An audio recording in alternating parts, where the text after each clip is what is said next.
that just lead to death, nothing. And then there are other forms of death that lead to life. Some stories march in a straight line. Hers doesn't. I shaved off my hair after a guy that I thought... Kate Kilcup Marsh served in uniform, then fought a quieter war. Yeah, I think more than anything, I felt invisible, and I felt... A war with a bottle, with invisibility, with rock bottom. Right? You can be trained up to be a wildland firefighter for free, and then... Until she found the work that gave her back to herself. My now continuous 13 years of sobriety. I just celebrated 13. Yeah, I think hope is the thing underneath it all. And on a mountain at dawn, everything turned. I feel so lucky that God restored me to a place where I could be a good wife. Restored. This is Voice for Valor. This is Kate. So, Katie Kilcup, thank you so much for joining us on Voice for Valor today. Thank you for having me. I'm excited about this conversation. I can't remember how we connected, but perhaps I think it was somebody on another podcast that you had done, and they reached out to me and said this would be a good guest on your show. And so I know that we had a conversation a couple weeks ago, getting to know one another before we hopped on the record button. But my goodness, you sharing this book with me, I had a tremendous amount of respect for you to begin with during our 45-minute conversation. But once I actually started reading your book, Between the Light and Me, a memoir of beauty and violence, just the first couple sentences, I was already hooked because I lived in the Pacific Northwest. And so the way you were describing things, I was like, oh my gosh, if I had that gift of words like you have, it literally put me right back in the Pacific Northwest. And so that's where I want to start off our questions today. How's that sound? Sounds great. So your subtitle is A Memoir of Beauty and Violence. What did those two words mean to you when you put them together? Well, actually, I did not put those words together. That was something I voted for no subtitle. But the publisher really wanted to have a subtitle. So we worked together to kind of capture the tension in the book. And the book has real darkness in it.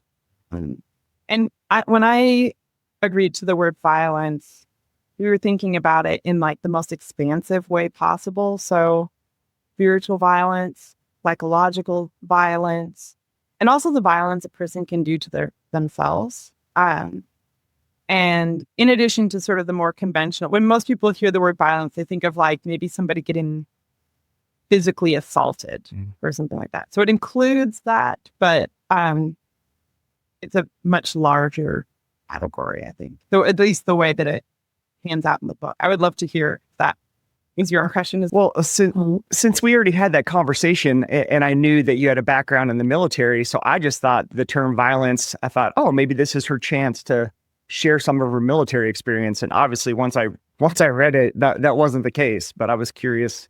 So the editor, your agent's the one that suggested the extra line there. Yeah, my editor at the publishing house. Yeah, we say Anne. So you say your memoir is a slice of life held up to the light. What does that light reveal that surprised you while writing this book? Oh man, what a great question. I've done this before. Yeah, when I say held up to the light, I mean, so I guess one of the things that I did so first of all, I wrote many, many years after most of this stuff that I write about had taken place. And so there's the light of clarity that comes after a long time away from the events. And there's the light of, because so much of my story has to do with like personal confusion, not seeing things clearly, the kinds of messes that I got myself into, the sort of clouded, dark consciousness. And so holding this life up to the light now of a clearer mind and a clearer heart. I feel that I'm much more capable of honesty and sincerity and clear-sightedness now than I used to be. And the book also has strong religious themes. So that's another light that I'm folding my life out to, is the light of, hopefully, of God, and that he would help me to see even more clearly that I'm capable of on my own. One of the things that I think that readers are going to be very interested in your book is you describe so many different locations in the United States that I think to myself, my goodness, chances are one of the places that you're describing, somebody's had a chance to be, has been there before. So for instance, for me, you talk about Eugene, Oregon. I've been to Eugene many times. You talk about Anchorage. I've been to Anchorage. You talk about Monterey, California. I've been to Monterey. I've been to Ogden, Utah. I've been to Germany. I've been to Kailua. I've been to San Antonio. I've been to McMinnville. I was on a recruiting trip to play baseball at Linfield College.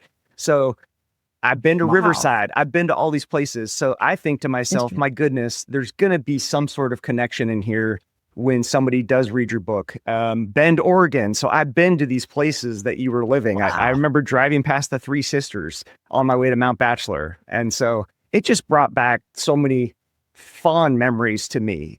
And so I hope that the reader finds that the same case. But this is my next question. Okay. So you've been all over the world in this particular book. And is there a San Antonio Katie? Is there a Eugene Katie? Is there a Riverside Katie? Are they different? Are they the same person? No. In one sense, no. I mean, I think there's always a way in which the people you're around and the environment that you're in bring out different aspects of your personality. But I think that there's a consistent through line. There aren't like dramatic personality changes that happen. It's just that certain things get brought to the fore in different locations depending on the situation.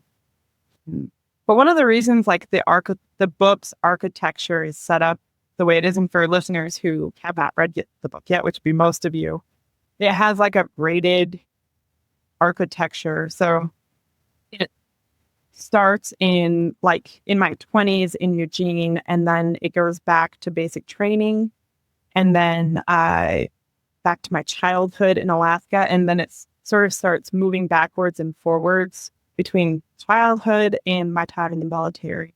And one of the reasons I did that was because I wanted to give this sense both of how memory works. Like, we don't remember things chronologically. We remember like childhood and early adulthood right next to each other.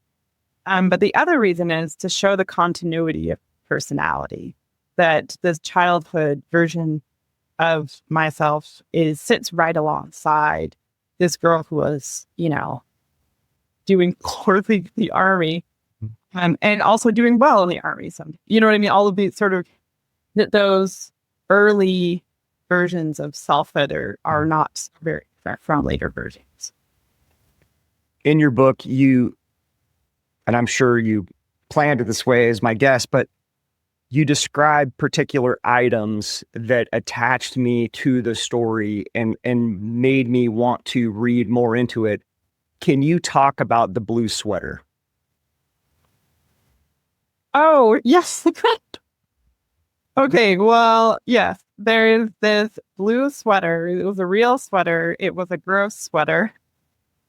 And it comes, you see it in the first chapter, and then I return to the same location at the same time much later in the book, and the sweater is there again. This sweater, I will say, this is like a low point in my life. I'd gotten out of the Army. A lot had gone wrong since. I thought when I got out of the Army that I was just going to be like, that my problem had been the military, and that once I was out, I was just going to, soar like a bird. And it turned out that the same version of me that was in the Army was also me out of the Army, which is a painful discovery. And so life had started. I was an alcoholic, and this point in the book, I lived in Eugene. I worked at a coffee shop that I would soon be fired from. And I did kind of just want to die. I just there was such an emptiness in me. There was such a, I had no sense of a future. I was just trading food stamps for a place to live. I mean, it was a really low point. And I wore this blue sweater around town. I didn't have a car, so I would walk everywhere. I wasn't bathing regularly. And the sweater, I kind of I would take it off to sleep and then put it on the next day and just lived in it. And it became kind of emblematic of that time for me because it was a gross sweater. And, and it was a sign of my inability to care for myself or care about much, really. So, yeah.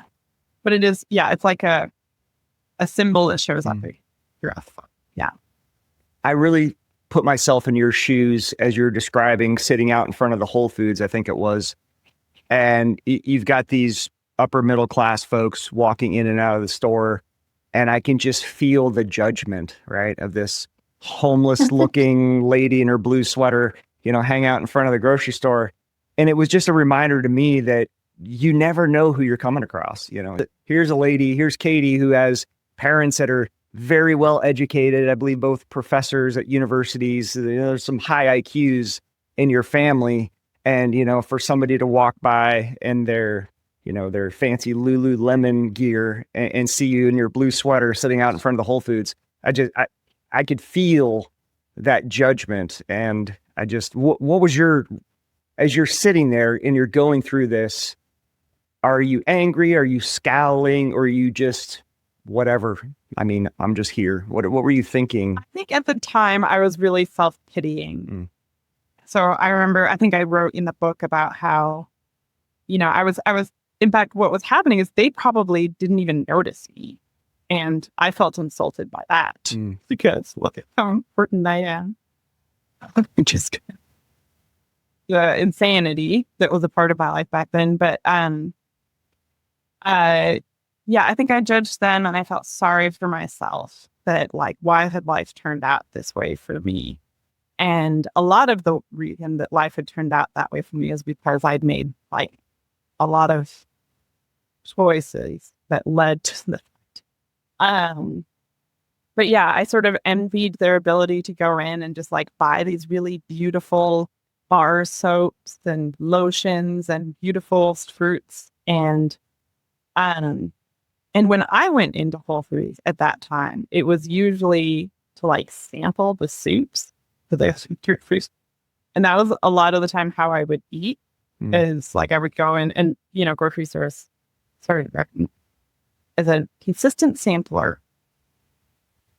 He's wandering the Costco lines looking for the samples. Yeah. Samples. Yep.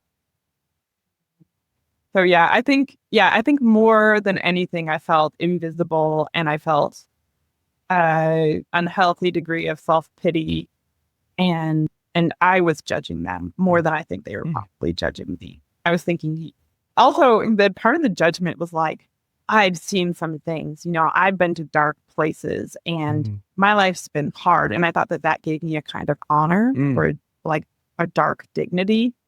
And I thought, look at you with your easy money. And I don't know their stories. I don't know if that money was easy for them. I don't know how they grew up.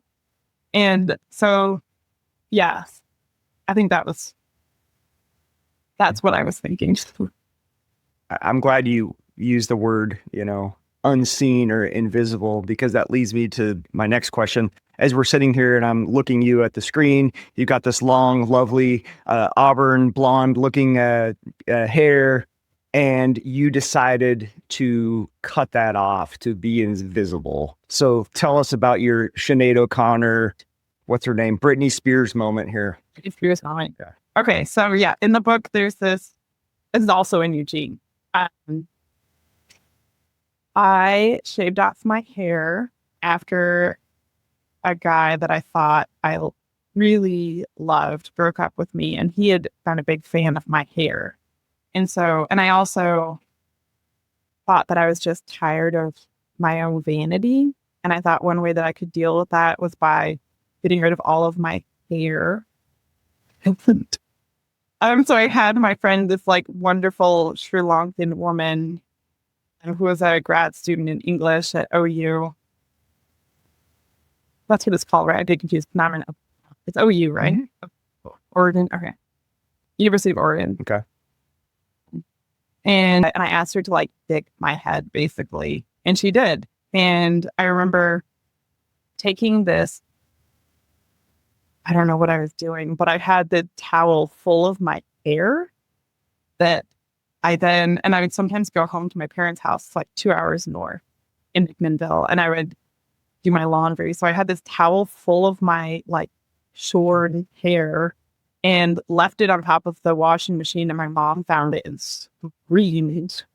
But it was like a easy thing, and it was just like mellow. It was a melodramatic moment, and I was heartbroken, and I was in my 20s. But what was funny is afterwards, I found out that it did nothing to help with my vanity. I was just as vain as I had always been, and was just vain and bald, and so like constantly embarrassed. I was bald, and people kept thinking that I was a man from behind, and they'd be like, "Excuse me, sir." And then also a lot of people made assumptions about like, my sexuality and things like that. And I was just like, I made a poor decision. So obviously I've never met you in person. When you say they thought you were a man, are you a tall woman? How tall are you? Oh, I'm 5'6". Okay. So, I gotcha. wow. Like there's some men my height. How long did it take to regret cutting off that hair? Was it instantaneous, or did it lead in once your mom started crying about it?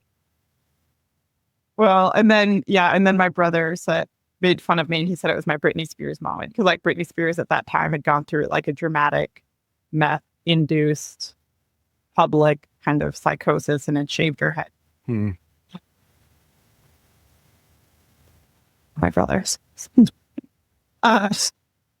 But yeah, and then I think I regretted it pretty quickly. It was not like a great, I mean, but I don't know, it shouldn't have mattered that much, and it grew back, and it was illuminating to me, because it was only by shaving my head that I really discovered like how much I depend on like the signals that I send out socially. You know what I mean? Like people treated me really differently if I had a bald head. Like men treated me very differently, women treated me very differently. And so I became aware of just how much I had relied on and I just taken for granted these signals that I was sending out to the world by having long red hair. You know what I mean? Anyway. So for the folks that are from the Pacific Northwest, will recognize the name of this store called Fred Meyer. I would say it's kind of like a fancy Target. It's a pretty nice store. At least the one that was near my home growing up was very nice. I, as a kid, used to hide in the clothing racks. What's it like to have your dad hiding in the clothing racks? What was going through your mind? Can you please share this story? Yeah, absolutely. Okay, so I have to let your listeners know a little bit about who my dad was, so for them to get the full appreciation of this moment. My dad is a very smart man, sort of taciturn,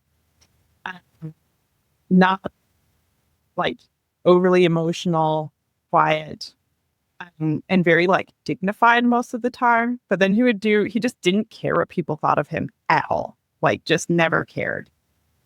That was my impression. And so he did some really insane things that I didn't care about so much as a kid, but when I was a teenager, so this was in Utah, and I was getting ready to go into high school, I think.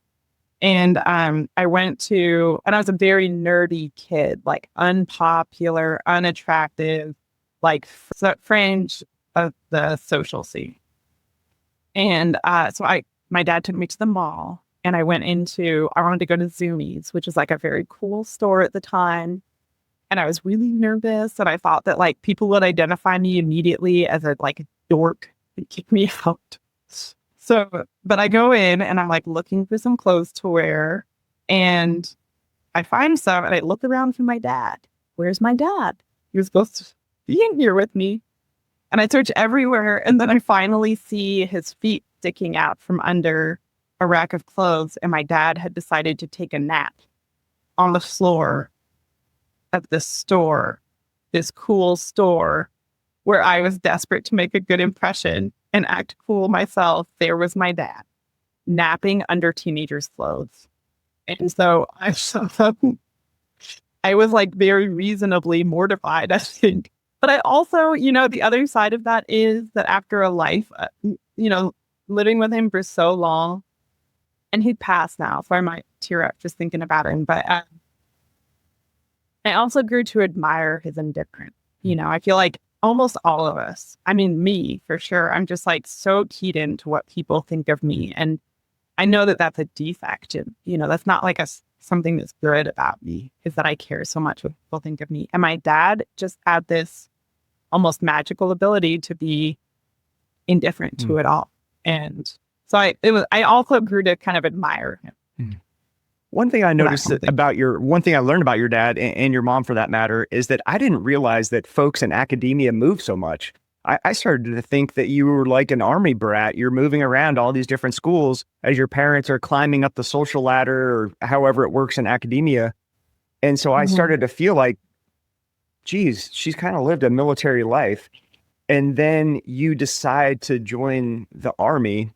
You're probably the only person I've ever met that thought the army of one, commercial was cool. But so you signed up into the army. What are your parents saying to you right now, since they come from such a, highbrow academic world?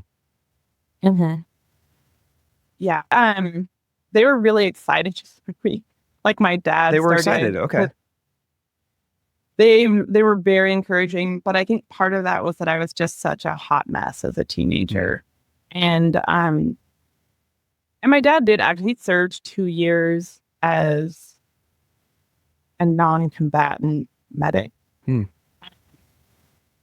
way back in the 50s. So he wasn't like unfamiliar with it. But I don't think women were really serving in the way that they do now. So I don't think they had a sense of what might be dangerous about it for a woman. And they were just really hopeful that the army would do what it promises everyone, which is like instill a sense of discipline and some courage and some direction in life and some virtue. And that's what I wanted too, frankly. And so we were all on board with this idea of me becoming a better version. So, and that's why the Army of One commercial, it was really the guy. Do you remember this commercial? It was the guy running in the desert and like sweating, and his dog tags are. Do you remember? I just love the fact that these cheesy commercials work. Hey, that just shows you it works. On teenagers. Yeah. Okay. Yeah. Like, it's got to be a teenager sitting at home on a couch. And I like write about this in the book, but I'm like eating Fruit Loops. I'm like, oh, I'm going to do that. I guess I can't say anything because, I love G.I. Joe and all the Air Force commercial showing the jets and stuff. So, I mean, I get it. I just thought it was funny that a young woman found that as her inspiration. Where did all of this, what's the term I'm looking for? Where did this defiant person come from? Because you have wonderful parents. You weren't abused. But when I read where you're coming from, and I've met so many people as my time as a senior leader, mentoring young folks, the defiance that you're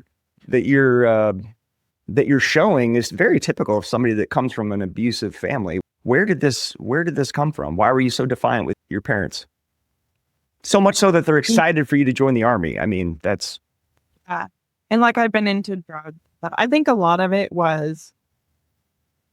It's hard to retrospectively try. And it's like, if you've been abused, then there's like a clear answer. Mm-hmm. But in my case, I think that my parents loved us and they gave us, in a lot of ways, like just a great childhood. They also struggled with mental illness and on and off. And then because we moved so much, I went to 12 schools, K through 12. And we moved states a bunch of times, like Oregon, Washington, Indiana, Kentucky, Alaska, Hawaii, Utah. So yeah, 7 states. And I think because of that, we didn't have any sense of stability or community. And it was just like our little nuclear family. And so anything was wrong or diseased in our family, it just mattered so much because we didn't have like friends outside of that. Also, I was like, because I had been so consistently socially rejected, I think there was like a lot of pain for me going place after place and being rejected over and over and over again by my peers. I think that was, I just like longed for and craved connection with other human beings. And as a teenager, I just had this like directionless rage and also a sense of emptiness. And I didn't know exactly what was wrong then. I just knew that something was wrong. And yeah, so I think some combination of those things, but it might have been something else. I might have just been born that way. Mm-hmm. Or, I don't want to I'm reluctant to put it on my parent, at least like maybe like a small portion of it. But I think most of it was a combination of my native personality meeting this like unstable childhood without deeper, meaningful connection outside of the nuclear family. I wish you could meet my sister because we lived in Hawaii when I was a kid. I don't remember. I was very young. We lived there. I was probably like from the ages of 1 to 4. So very few memories. But my sister was 8 years older than me. And so she was dealing with the exact same things you describe. Oh, wow. The same things because she had blonde hair and blue eyes and she didn't have the freckles, but she had the complexion and the look that you have. And she used to just tell me about how much she hated it because of being the Haole girl. And then when I went to college, I played baseball at the University of Hawaii on the Big Island in Hilo. And it was the same sort of thing. If I hadn't played baseball, I mean, the amount of, reverse discrimination, if you will, about being the Haole boy, I took it as this is a reminder to me why not to act this way, right? I should respect and be kind to everyone. And so it was just a reminder to me that I was raised as somebody that treats everybody equally. But at the same time, it was a reminder that this kind of stuff, is real. So to be a young girl subjected to that, it's like I said, you should meet my sister.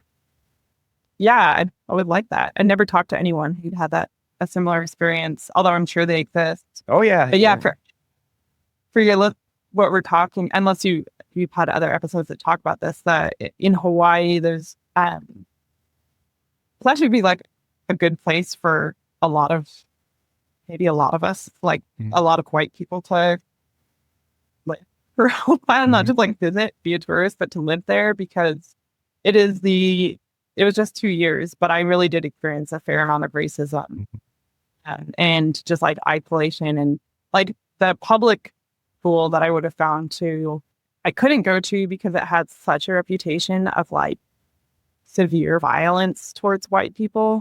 Like the kids were just getting beat up on the regular if they were white. And yeah, it was like a hard place to make a go of being at middle school. The middle school is already just like horrible for most people. But I think it was especially hard if you're white there. Yeah, I'm glad you mentioned the middle school part because every kid in middle school is just a little pain in the butt. So I completely I understand that. But one thing that I learned about Hawaii is that if you embrace the culture and then you embrace the people, then you are one. And so while I was there, my junior year in college, my next door neighbor was the president of the Samoan club. And so I started to hang out with the Samoan community and them beating their drums at basketball games and singing songs and seeing how tight that family culture was.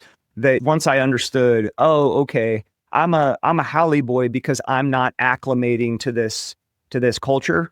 But once I started to embrace that, then it it opens up doors of love that is shocking. So now Hawaii is one of my favorite places because Awesome. the grandmothers used to make us wonderful meals after baseball games. So I literally looked forward to the end of our baseball games because all of these elderly women would come out and make duck and manapua and just these delicious meals. And because, like I said, once you embrace them, and they're a very religious culture, then you're part of it. And so, but yeah, if you don't acclimate, you're gonna struggle.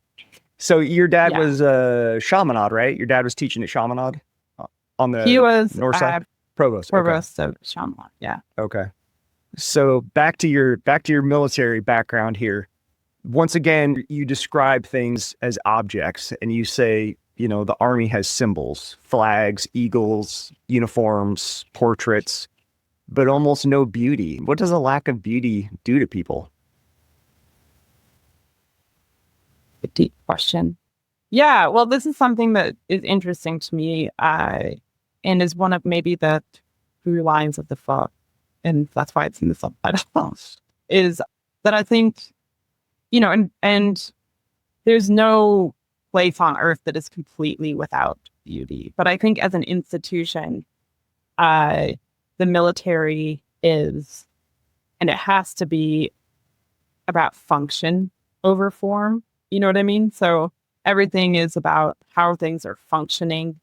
And so buildings don't need to be like filled with natural light and have plants in them and stuff. But one of the things that I found was, like, for instance, when I was in Germany, there was like a kind of malaise, like a kind of despair around meaning outside of the meaning that like the military could give us.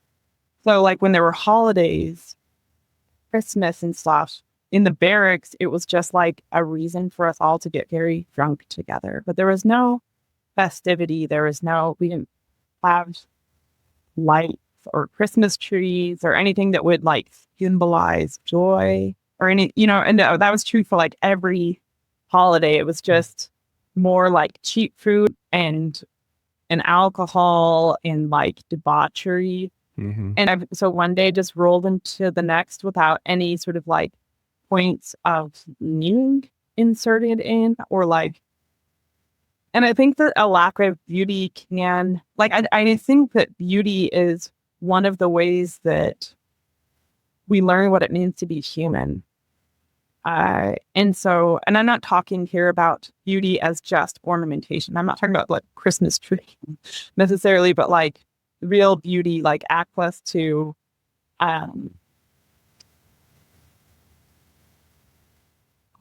such a large and encompassing term, but like natural beauty and living things. There were so few living things around our barracks. It's just like half dead parade grass.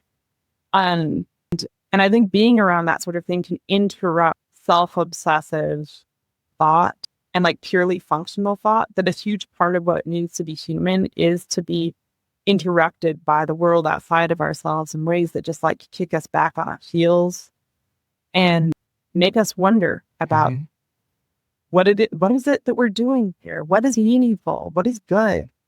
And I think in the absence of like beautiful, understood like as broadly as possible, we just are missing out on a whole part of what it needs to be suitable. Mm-hmm. And I think the Army and the military more broadly has to be what it is. Like, I'm not faulting the military. These institutions have a purpose, and the purpose is not really about, although I know you would disagree, really about human flourishing in the fullest sense. It's about, we have a job to do, and we've got to get our job done. And so everything's kind of like towards that purpose. But as like, when you think about somebody just entering adulthood in that context, they're like discovering who they are in the world in a place barren of, or ready examples. I think that there's just what I noticed with like widespread apathy, a feeling of the human being kind of like in a degraded form. Very institutionalized, linoleum and yellow lights. And like you said, there's not a lot of natural light Yeah. I will say that Congress has listened to what you're saying. And so they're starting to develop a lot more ergonomically friendly environments for the human psychology aspect of it. So they are making an effort. But at the same time, so for instance, we were supposed to be doing a lot of barracks upgrades in the early 2000s, and then 9/11 happened. So we had to spend all that money to be overseas supporting the warfighter, protecting the warfighter. So now we're spending money on, armored Humvees and other, IED resistant vehicles.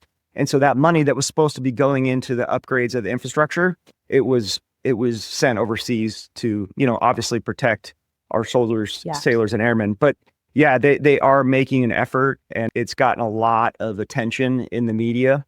And so that is getting better. I know we've talked before about that we've had very different experiences, but my time in the military, I really did think of it as beautiful because now, granted, everybody's weapon system, every mission they have is different, right? So the Army, yes, when you're a young ground pounder, you are a number. You are part of the machine to get us, take that hill, so to speak. But as a C-17 pilot, I went all over the world and I took my camera with me, and I would grab my young 20-year-old loadmaster and say, you're not hanging out in your dorm playing video games. We're going to go hike this mountain. We're going to go see this castle. We're going to go on this road trip. And so I was always cognizant of, like what you're saying, that young person being alone, not having that, that father figure or that parental guidance when they're out on the road. And, I think it's, from a leadership perspective, we need to focus more on that human intelligence. And yes, are we here to, complete a mission? Yeah. I mean, during COVID, I had to have people come into my office and say, I'm not going to get vaccinated. And I said, look, I completely understand. And I support your opinion on this. But right now we are flying a mission to Germany tomorrow.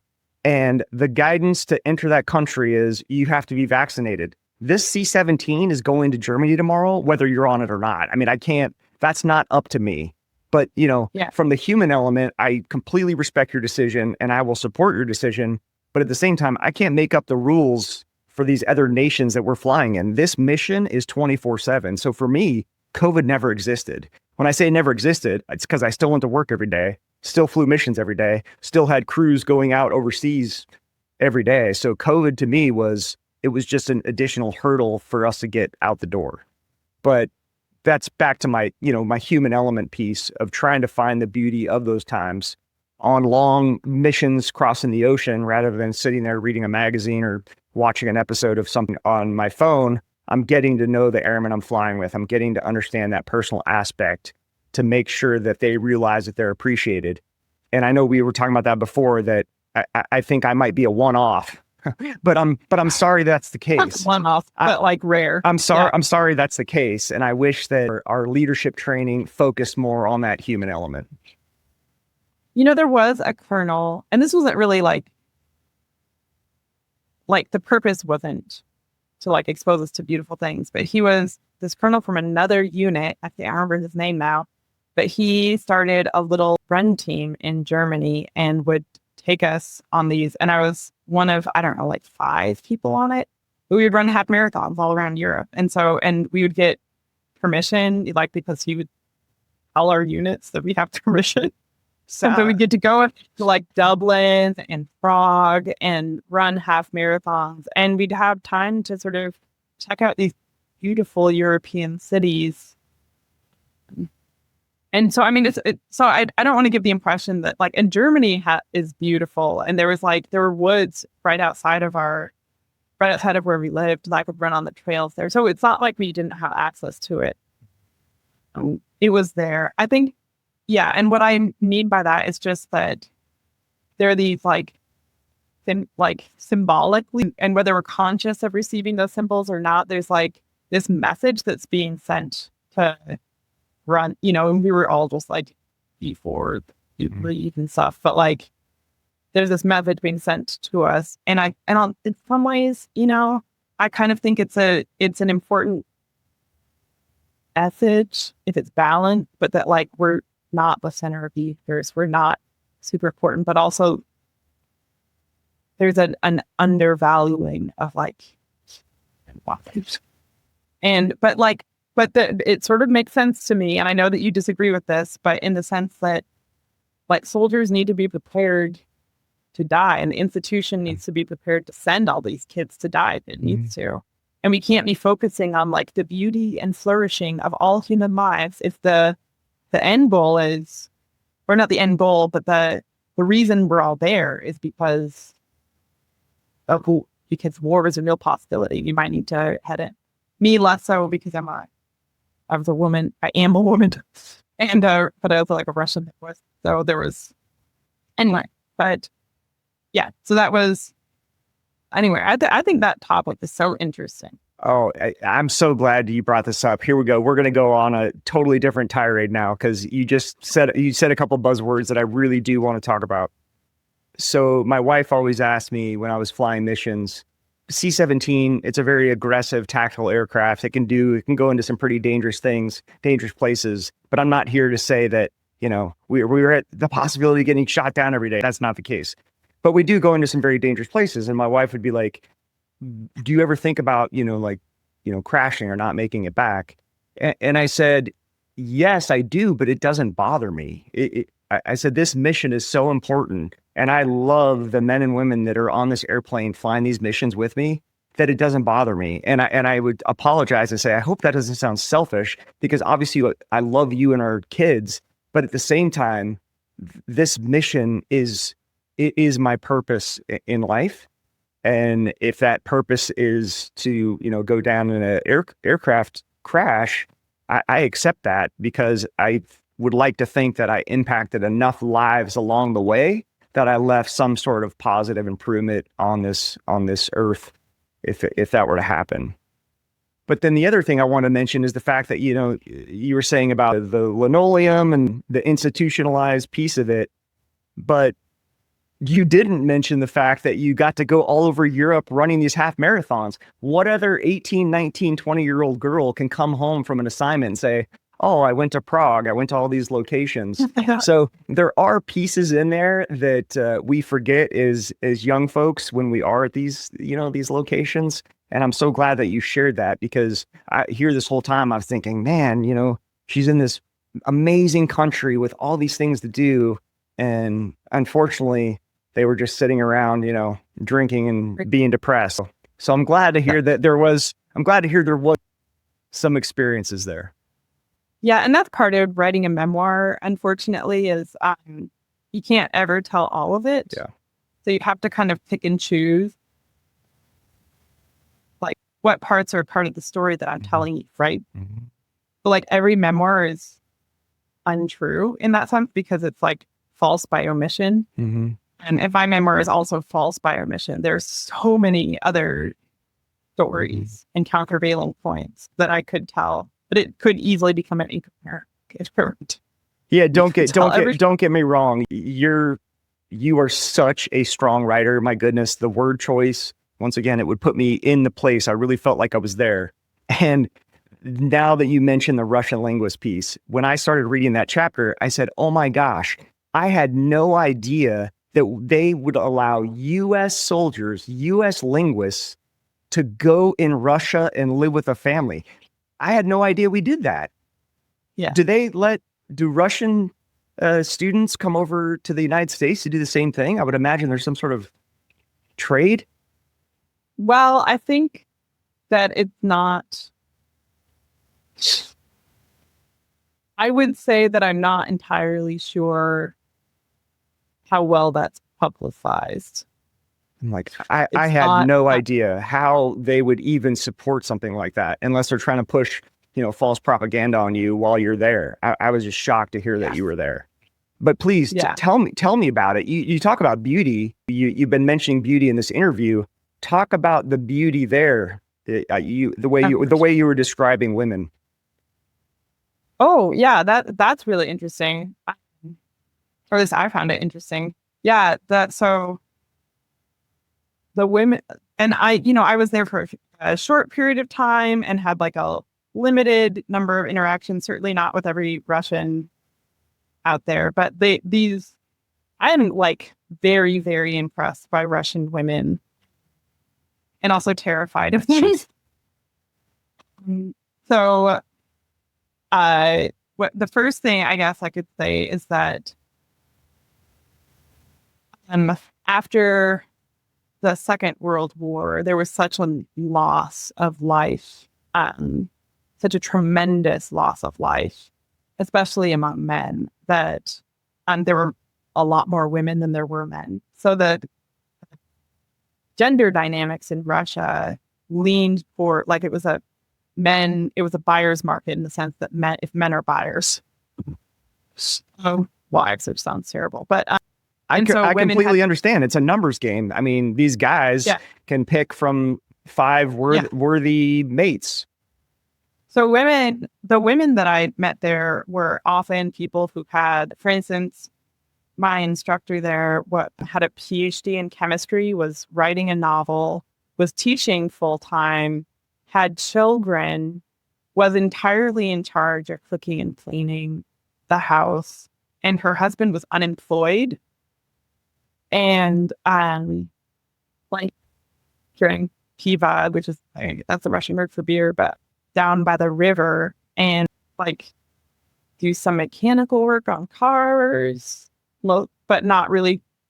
And there's a lot of domestic violence towards women. I know that there's some like truly fantastic Russian men out there, but what the women that I also hung out a little bit with women who were at a mail order bride company, who were like offering themselves to this mail order bride company, because it was on the first floor of the building where my language school also was. And so I would like go downstairs to smoke a cigarette, and then these women would be out there, and I would talk with them, and that's what they would tell me, like, the men are really horrible, and like any American man, I guess they didn't know a lot of American men. They're like, any American man would be better than a Russian man. And these women were like model. Like, so many of these women were just exquisitely beautiful. And I was just like, I don't belong here at all. I'm like an averagely attractive person. I was just like a complete anomaly. And I never been even close with accomplished as these women. And they were also kind of fearsome, direct. They were not joking around. It was just a whole juice. So none of the like American social niceties. It was just like no bullshit kind of. Anyway, a lot of the American guys, like Russian men, like the soldiers, who were into the idea of acquiring a Russian wife. So that's why the mail order bride was right next to the school, so they could try to recruit some young American men. As we transition here, I wanted to transition to some of your struggles with addiction. And as I was reading through there, alcoholism, drug addiction, I think you mentioned bulimia. But my personal read in the book, where I felt myself in the book, was you waking up on the anthill. Can you share that story? Yeah, it was that night was the last night I drank, and that morning was the last hangover I've ever had. So I was doing wildland firefighting out in Tahoe. And I should mention it's a part of a vet's program. So if you're a vet, you can get you can be trained up to be a wildland firefighter for free. And then they'll assuming that you do well enough, they'll assign you to a crew. And honestly, wildland firefighting is what I thought the Army is going to be, where you're like hauling heavy stuff up mountains and like working so hard, and like the fire is the enemy, and there's like real life and death stuff. But like you're working together as a team, and you don't have to keep your uniform thick and spiffy because you've got work to do, and you're just like roughing it. And I love that. I thought that was like probably the best job I've ever had, is being a wildland firefighter. But it's a play hard, work hard work hard, play hard culture. And I'd been sober for a while. I think maybe 2 years at that point.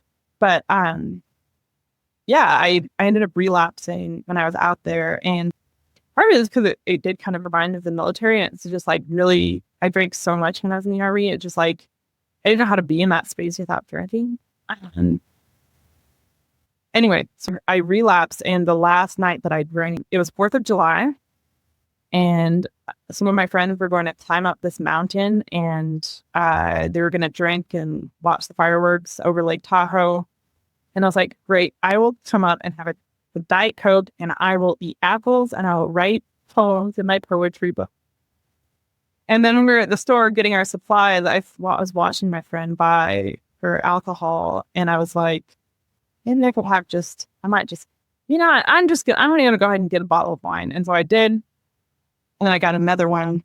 And so my backpack had 2 bottles of wine in it. And you're hiking up. And my poetry book. And Diet Coke. But anyway, I got up there and it was like a Bacchanalian kind of like crazy scene of debauchery. And up to that point, because I've been sober and I was a little older, I had been kind of a leader in that community, like a voice of sanity. But me sober and me drunk are just like Dr. Jekyll, Mr. Hyde, 2 completely different human beings. And all those people saw the side of me. They were drunk too, but it was just so. And that next morning, there's a lot of it I don't remember, but the next morning, I was up on top of the mountain, the sun beating down on me. I woke up with my face on this anthill.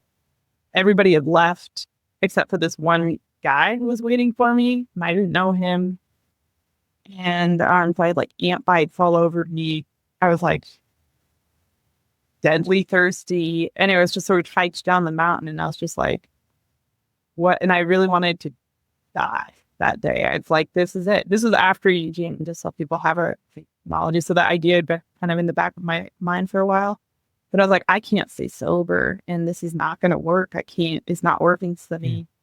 I've been in, a recovery program for a while, and it just wasn't working. And I couldn't keep living like that, where I just like lose my dignity, and like all self-control.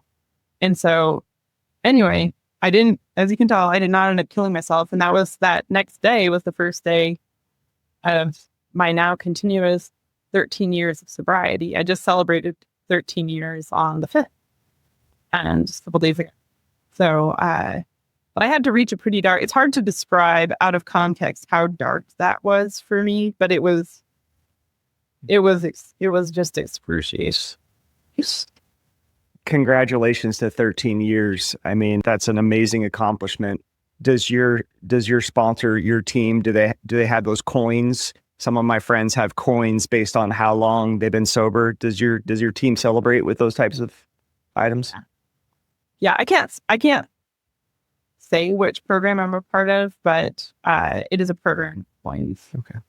Yeah. So I don't want to give away all of the pieces of the book, but I do want to ask a question about the book. If you could place one object from the book on the table between us, the sweater, the Volvo keys, the Nalgene water bottle, the paper icon, the toothbrush, the marigold, what would you choose? Out of that list? Yeah.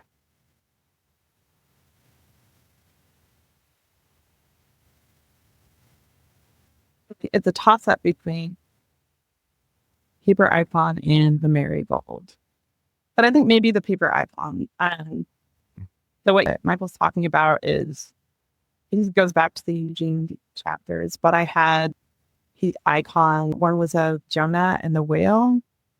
And they were just like, I couldn't afford real ones, so I just cut them paper ones out and taped them to my wall. And another one was of this man named St. Anthony, and it shows him in a desert, like beating off demons. And the Jonah icon, so that metaphor I work throughout the book. It's like one of the kind of like organizing metaphors for the whole book. And what was so powerful what's so powerful to me, why I relate to that story so much, is this,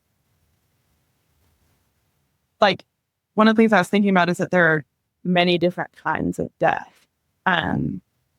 There's obviously the physical and final death, but up until that point, there are all kinds of spiritual deaths, some of which I experienced, where I became so sick that death seemed like the natural next step.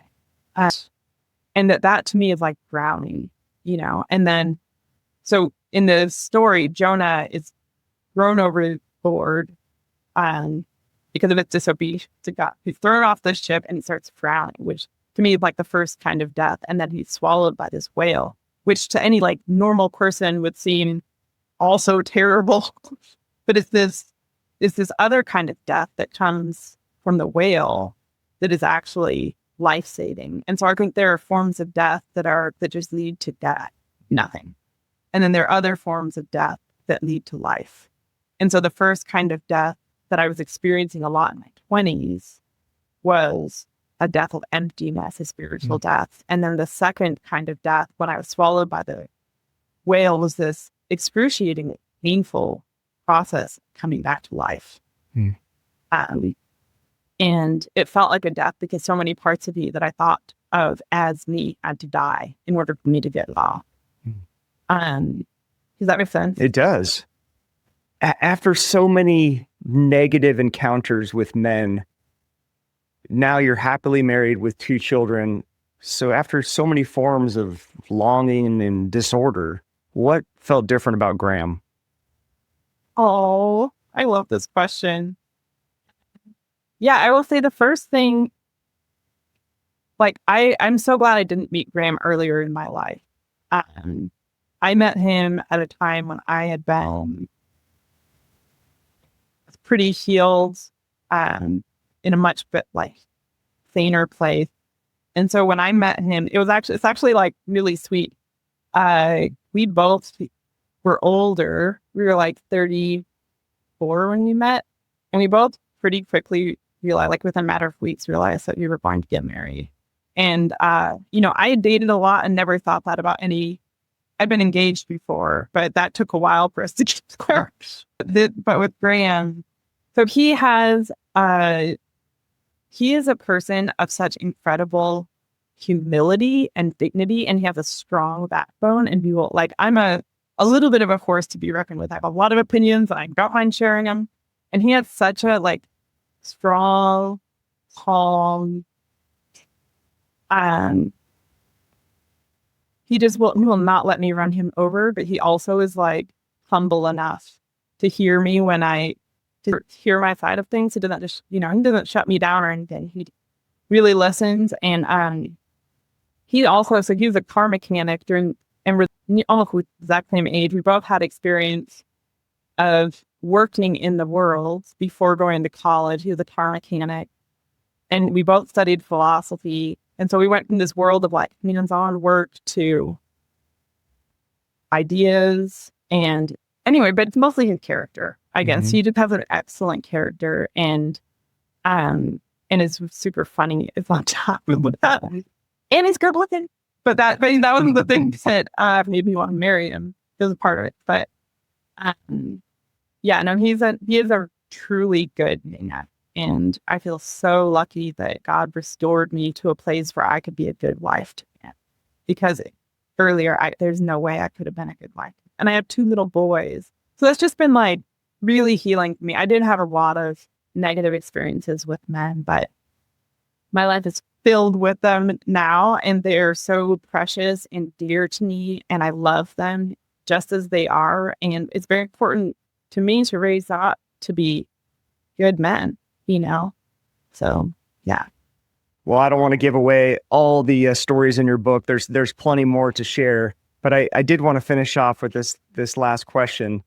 In the acknowledgments, your father hovers near the book asking, have you said the central thing? So I want to ask you plainly, what is the central thing? Oh, so I'm thinking about my husband and my boys and my dad, and I definitely get fried. Because these are all men that I love so much. I think the central thing really is, it's the story is only in one sense about you. What I really hope the story is about is a deep and abiding hope within the mouth. But things can get so dark and so impossibly dark that you want it to end, but there's hope. And I couldn't see it. I couldn't have seen it. Sorry, I'm not a big fan for it. You got me vexed. That was my dad's classic question. Yeah. So I think hope is the thing underneath it all, and that we can be restored to right minds, that we can be restored to feeling comfortable in our own skin, like we belong in the world, like there's a place for us. We can be restored to like a way of being in the world, but we're not constantly grasping for people's approval and what stuff in life, that we can have peace and we don't need to like medicate ourselves to just be alive in our lives.